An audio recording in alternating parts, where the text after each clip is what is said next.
Hello again, everyone. I'm Father Joe Nazzle from Sanino Mission House in Berkeley. The past several months have taken a tremendous toll on many people, spiritually, physically, emotionally. The relentless pandemic, hurricanes, fires, and floods have left many people homeless and hopeless. Grief and loss and anger and fear grip so many in our world today, and so many of our hearts. And that grip seems to grow stronger with each passing day, almost threatening to strangle hope, which is why we need more than ever people and places, those sacred spaces in our world that serve as anchors in the storms of life. People who, by their calming presence in the chaos, remind us of God's peace beyond all understanding.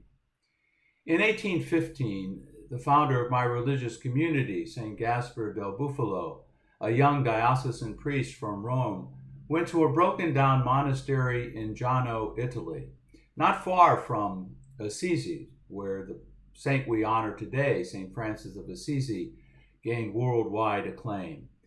And Gaspar went there to claim a sacred space, to serve as a launching pad for missionaries of the precious blood around the world, missionaries of peace and hope, reconciliation and renewal, in a world that was ravaged by violence and in a church in need of reform. More recently, in 1940, a young Protestant scholar from Switzerland was challenged and moved by the hatred engulfing Europe at the rise of Hitler. He knew he had to do something, so he traveled to France, where he bought an old house in an isolated village in the region of Burgundy.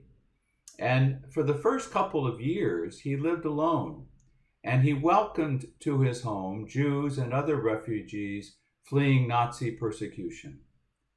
Discovered by the Nazis, he had to return to Switzerland in 1942, but he returned 2 years later, and with 3 companions and a dream, founded a ecumenical religious community that sought to transcend dogma and doctrine of denominations and to discover that common ground of love.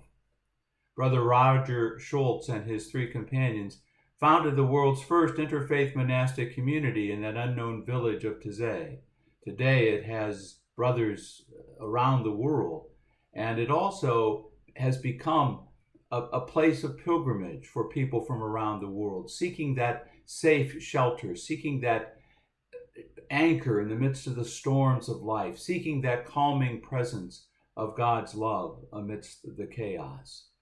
More than 100,000 young people from around the world every year, at least before the pandemic stopped the travel, would come to Taizé to experience the prayer and the community and the study and the work. And then they were challenged to return home to their places where they lived, to live in the spirit of Taizé, of simplicity, of community, of compassion, of reconciliation.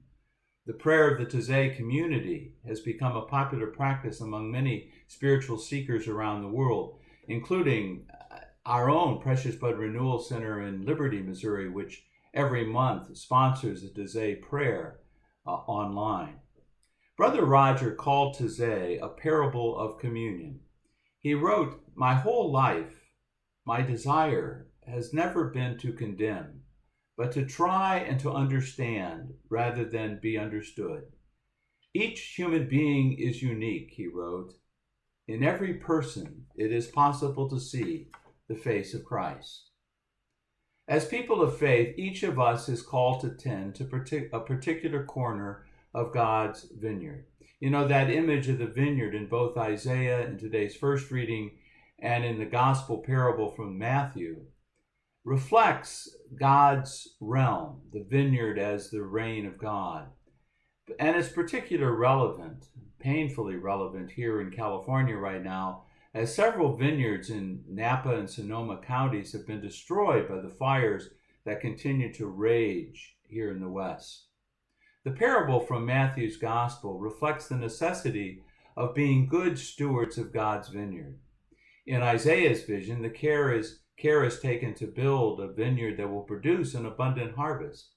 The ground is fertile, the farmer clears it of stones and turns the soil and plants the choicest vines. He even builds a watchtower and hews out a wine press. But when the crop came in, what it yielded was wild grapes. In the gospel, the problem is not with the crop, but with the caretakers of the vineyard. They grow greedy and selfish and violent. The harvest is abundant, but the tenant farmers do not want to share it with the fruits of the field with the owner.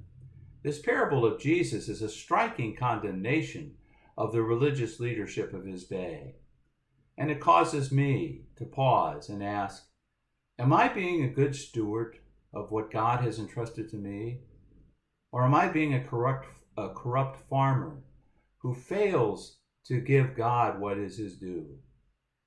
While we do not go to the extent the tenant farmers do in the gospel, how many of us still resort to violence with our thoughts or with our tongues, with words we use to condemn or to criticize others? Jesus warns the chief priests, the scribes, and the Pharisees who rejected the prophets and who would ultimately reject the Son of God, that the vineyard will be taken away from them and given to people who will produce its fruit. Once again, Jesus focuses our attention on the marginalized, on those in the fringes, on those rejected by the religious elite.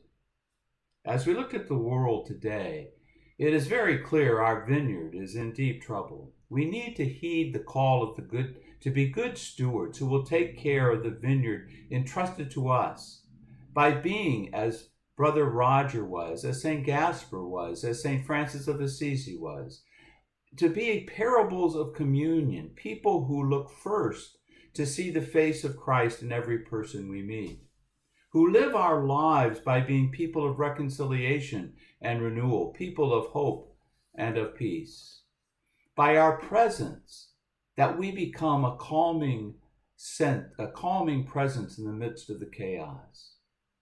In these difficult and dangerous times, I draw some measure of hope and a large challenge, frankly, from the second reading of Paul's letter to the Philippians this weekend.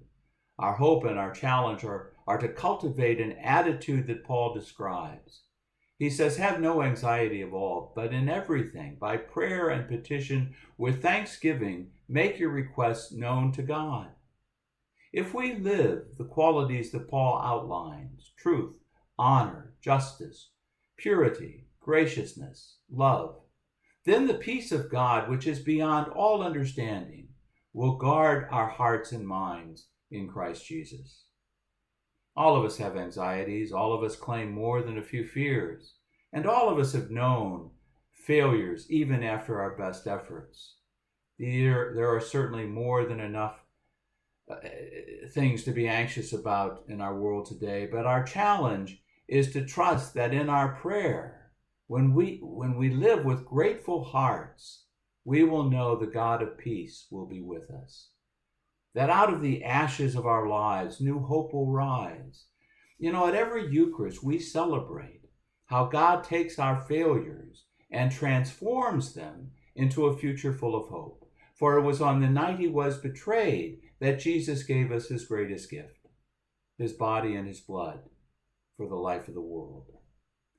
Though at times we feel like tired ground, worn out and weary of life, unable to produce a harvest of justice, and though at times we taste the bitter disappointments of life and respond with sour grapes, and though at times sickness and loss and death stops us in our tracks, today we proclaim that God will continue to bring new life and new hope and new growth out of the holy ground of our lives. May the God of peace bring you and your families peace and safety this week. Take good care as we continue to meet in prayer.